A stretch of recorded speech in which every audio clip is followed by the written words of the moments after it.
Assalamu alaikum wa rahmatullah. Une preuve que Muhammad alayhi salatu wassalam est bel et bien un prophète et non un charlatan, un imposteur.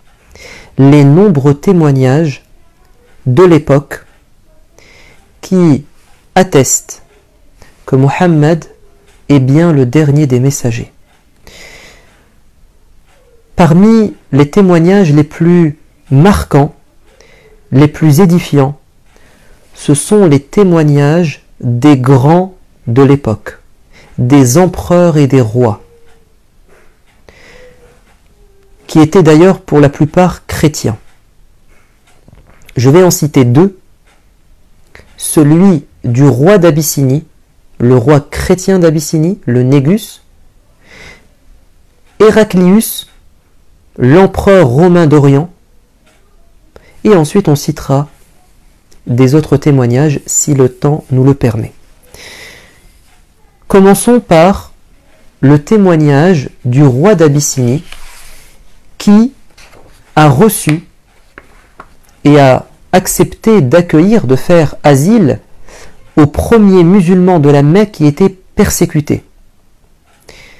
À la tête de cette délégation de fugitifs, il y avait le cousin du prophète Ja'far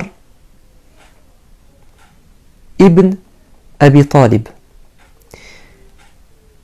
Évidemment, les dignitaires mécois qui persécutaient ces primo-musulmans n'ont pas accepté cette fuite et surtout ce droit d'asile qu'ils ont obtenu.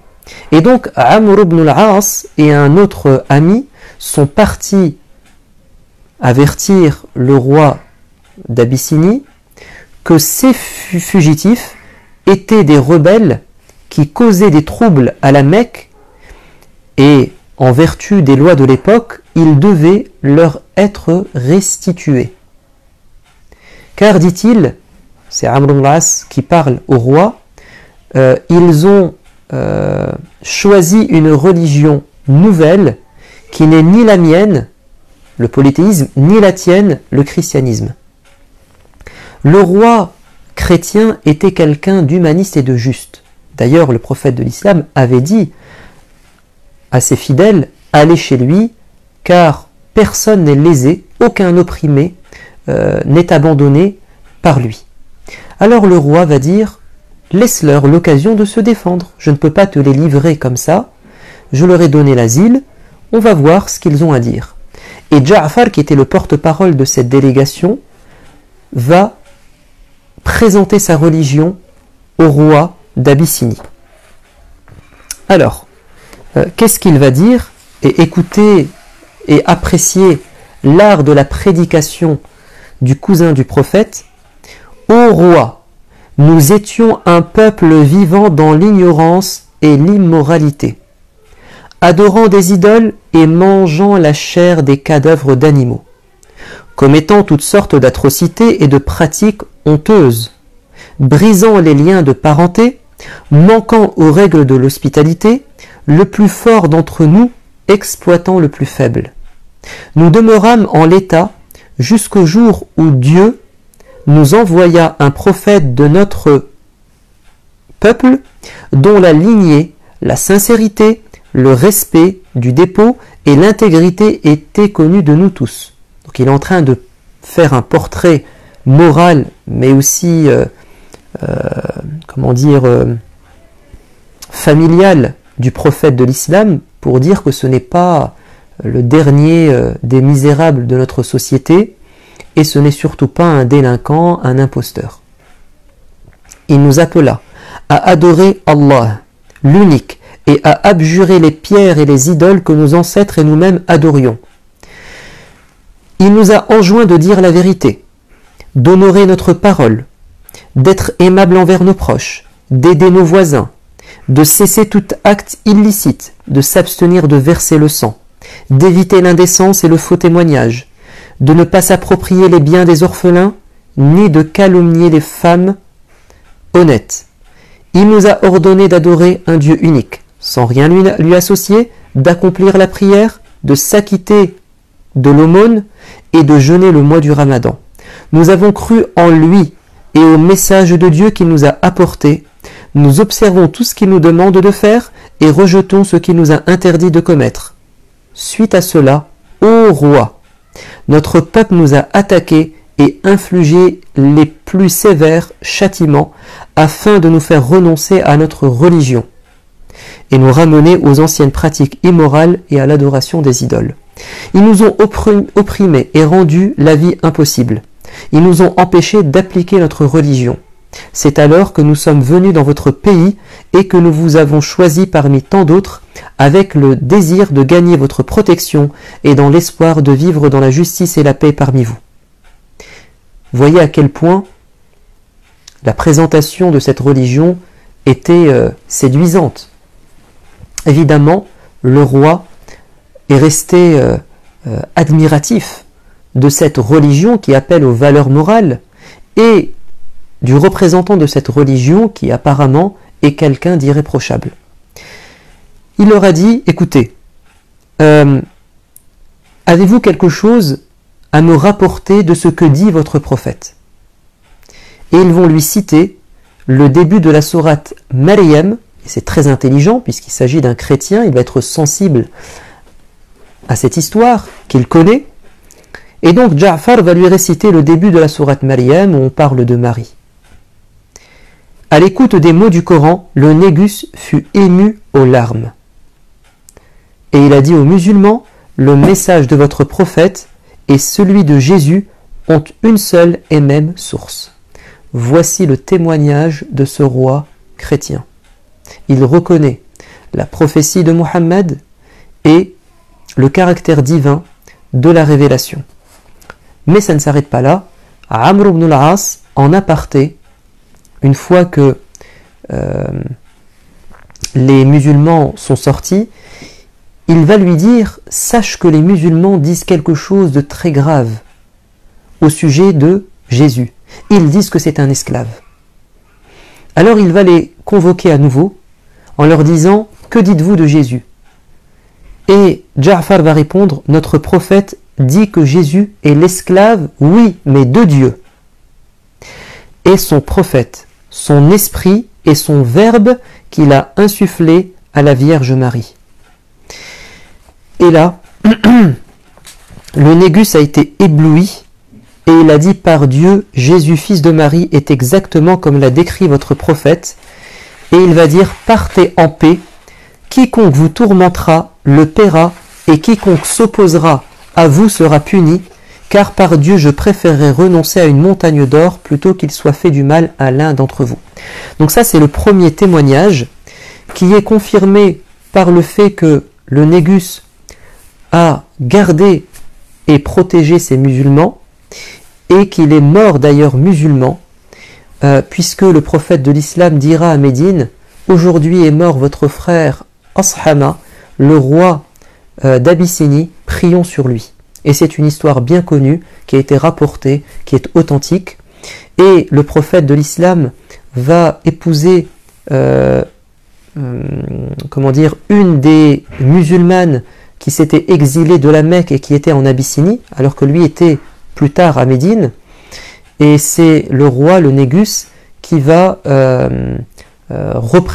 qui va officier le mariage par délégation du prophète de l'islam. Donc tous ces éléments concordent et convergent pour accréditer cette conversion et donc cette reconnaissance par un roi chrétien de la véracité du prophète Mohammed alayhi salatu wassalam. Passons maintenant au témoignage d'Héraclius Ier, empereur d'Orient, et c'est un hadith qui est authentifié par Al-Bukhari. Alors, nous sommes en l'année 8 de l'Hégire, en l'année 6 de l'Hégire, le pacte, la trêve de 10 ans a été signée, le pacte de l'Hudaybiyah entre les musulmans et les Mécois. Donc c'est une période de paix où le prophète de l'islam va pouvoir se concentrer sur la prédication à plus grande échelle, à l'échelle internationale. Il va correspondre avec les grands dirigeants du monde de l'époque notamment Héraclius Ier. Donc il a eu vent de cette religion et de cette invitation à l'islam. Dihya al-Kalbi, c'est lui qui a été l'émissaire, il est parti rencontrer Héraclius Ier et il lui a lu la lettre. Et donc ce roi, qui était extrêmement intelligent et sage, a voulu d'abord se renseigner sur qui est cet homme et quelle est la teneur de son message, en interrogeant son pire ennemi. C'est Abu Sufyan, le chef de la Mecque. Abu Sufyan était en voyage et il l'a convoqué. Abu Sufyan rentre dans la cour du grand empereur d'Orient et Héraclius va lui dire la chose suivante. Lequel d'entre vous, donc il y avait Abu Sufyan et d'autres Arabes, lequel d'entre vous est généalogiquement plus proche de cet homme qui prétend être un prophète?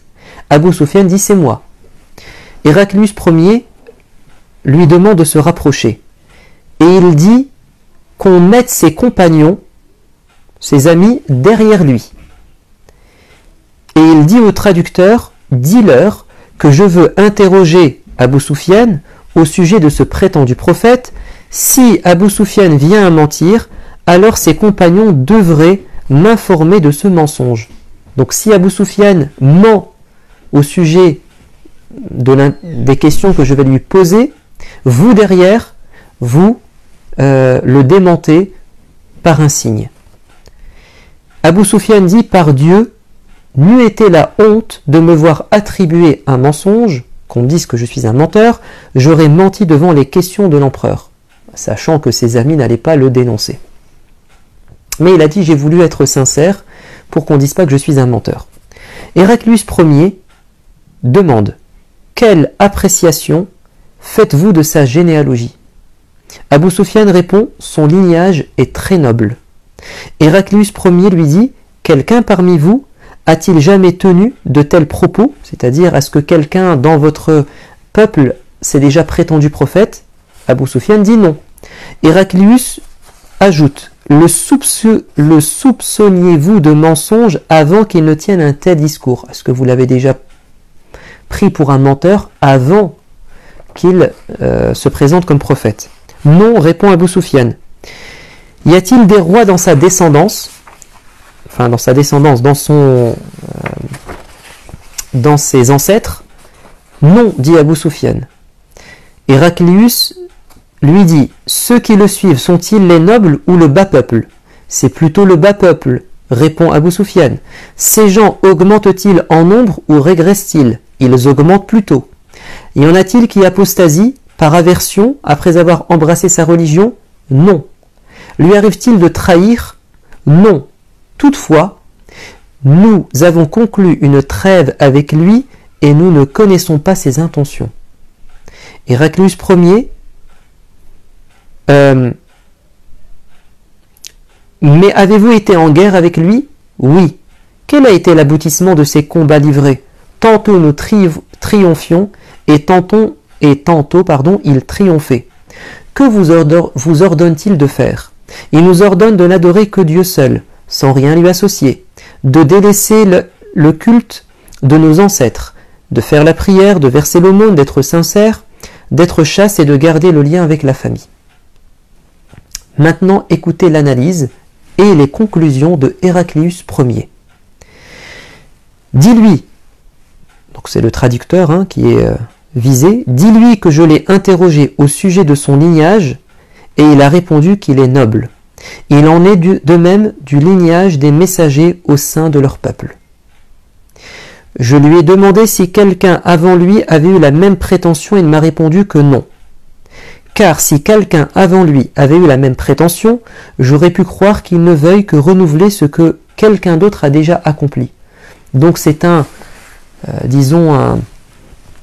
illuminé nostalgique de la gloire de ses ancêtres et il veut simplement s'appuyer sur une lignée noble de rois pour reconquérir son titre.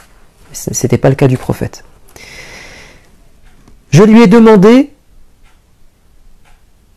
si on le traitait de menteur avant qu'il ne se prétende comme prophète. Il m'a dit non. Or j'ai compris par là que s'il n'était pas un homme à mentir à l'égard de ses semblables, il ne pouvait, à plus forte raison, mentir à l'égard de Dieu. Je lui ai demandé si ce sont les nobles qui le suivent, ou le bas peuple. Il m'a répondu le bas peuple. Or, ce sont ceux-là même qui suivent toujours les messagers.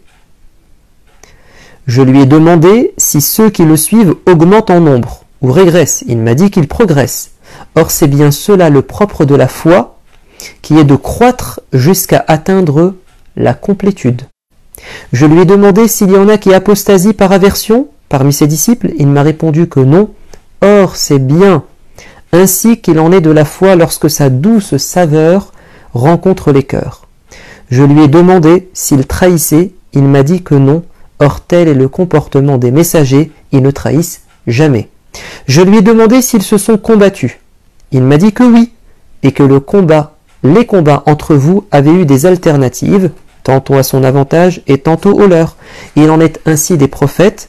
Ils subissent des épreuves, mais la réussite et le succès final leur reviennent.